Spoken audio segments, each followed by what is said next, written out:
everybody. What is that voice? Honestly. Oh, who cares? I'm MJ. I'm the founder of Ultra Love. We're going to do a little tarot reading because that's what we do here. Okay?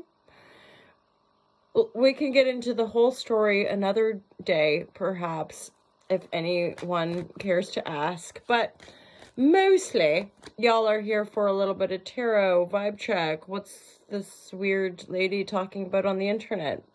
Let's listen, or not. You know, there's plenty of stuff on the internet to engage with. There's so much trash. So much, like, Delulu land everywhere on the internet. Right here, too. I mean, I wrote this in my book. Like, we're really all experiencing a delusion.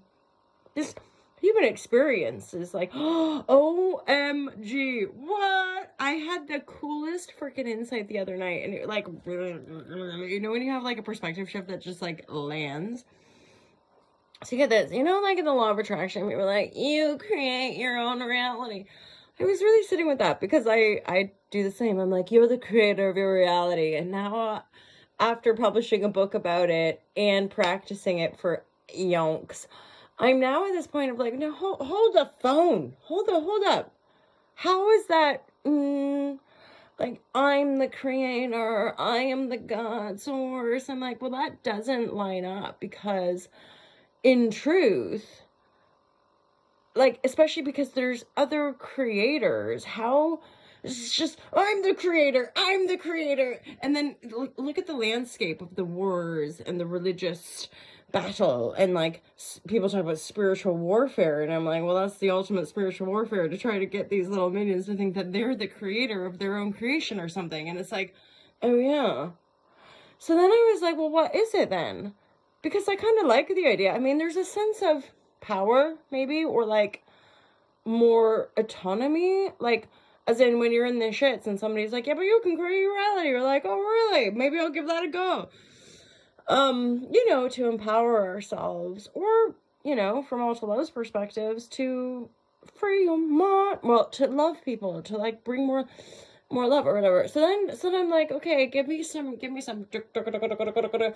it was basically, okay, you're not the creator, because then it would be like, and if anything, I think that's the illusion of control that we're watching the patriarchal system, like, tear itself apart, because it's the dominant, you know, instead of, like, feeling and being one with nature, it's like, we must dominate nature, dominate the people, own your bodies, you know, like, and you're just a bit like, dang.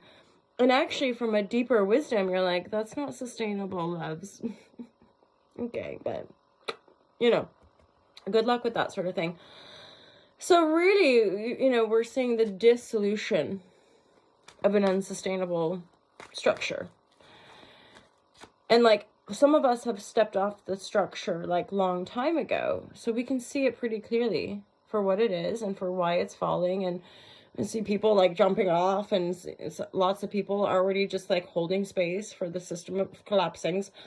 But really, it's not. It's like, it's a psychological paradigm shift, right? So it's like, I am oh yeah, okay, so back to, like, you are the creator. I'm like, well, I'm not. Okay, that's a little bit egotistical, and just in my personal spiritual path, like, if you think you're the creator of your reality is probably going to teach you some hard lessons. Okay, so then, because it's just too ego framework, right? So it's like, okay, so what am I then? If I haven't created this, like, as much as I'd love to give myself cred for the creation of the entire universe, I don't, it's not, because I don't have that, I'm not.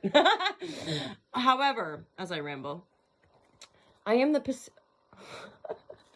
keep going, I am the perceiver. Wait.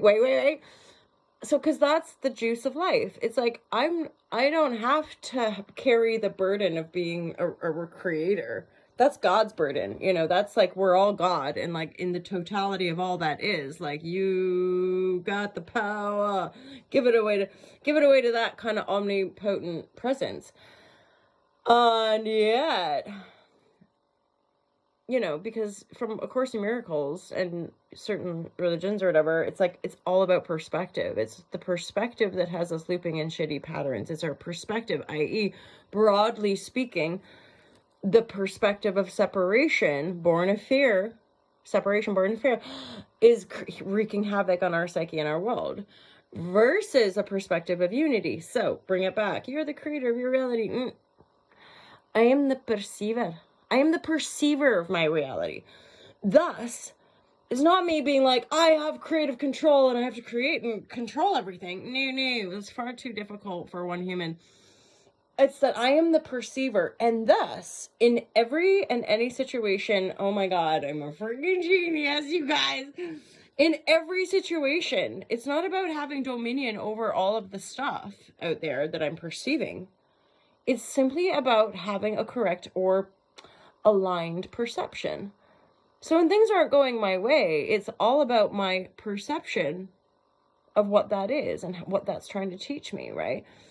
And again, from Course in Miracles and many other like spiritual texts and teachings, you gotta be perceiving through the love, my lovers. Because otherwise, we're just perceiving through fear and separation, which is like the same old thing that we've always been doing for most of us, is, you know, the history books and modern education and stuff like that. Let's just have a sip of coffee, pull a card, and see what we get. Want me to show you my new book? This is the book that I'm reading.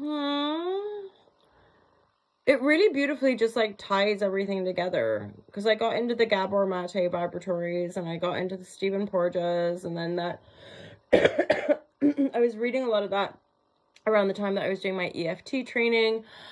And now I'm just like, because a lot of the yoga work I do with people is really about like harmonizing, or at least becoming familiar, right, with our trigger patterns, and like learning how to hold space for ourselves and having a stronger apparatus to actually process all the emotions that come up. Quick card pull. Thanks for listening, you guys. I appreciate all of you loads. Oh, it's just, you know, and I say that in truth, because a lot of times I'll just find myself endeavoring to practice a little bit of gratitude. You know, never hurt nobody. Like, you know, that's the thing about patterns and stress and all that. And a lot of yoga teachers say this, like, it's literally just like a practice of managing yourself, and including your perception. So if we have a perception that life is super stressful and it's never going to work out for us and everybody's annoying and what could be some of my own false perceptions, you know, nobody cares. That was like, I used to say that all the time, like, nobody cares. And I was like, well, you better stop saying that, because there's plenty of people that do care, actually. And it's true. Girl, you know it's true. Okay, quick little gander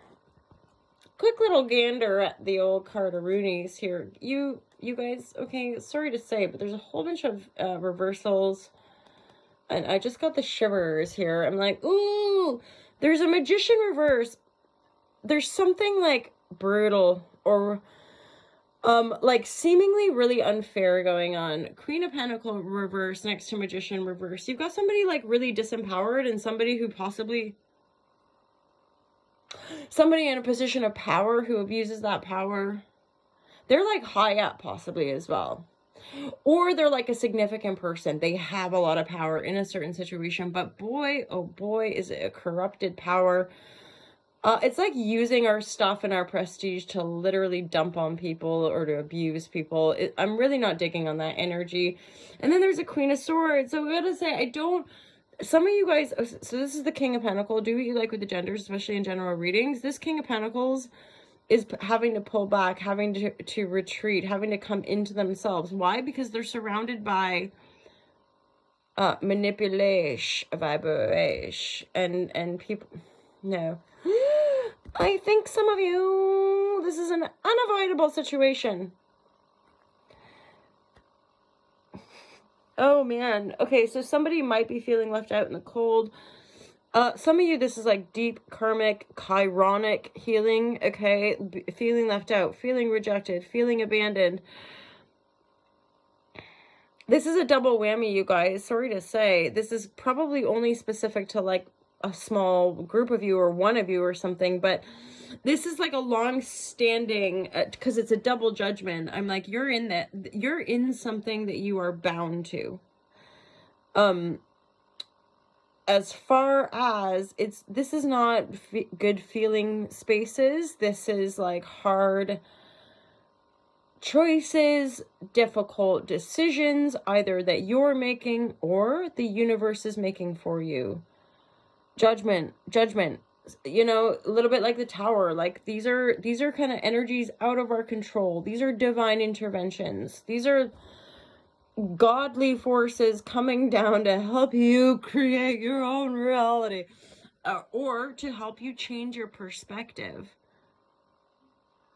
Why Queen? What's the Queen of Sword? Okay, and honestly, we've got Mercury, no, Mars, yummy, fiery Mars is pulling back to go retrograde. So some of y'all are in review, but be mindful. There could be people from our past that come back.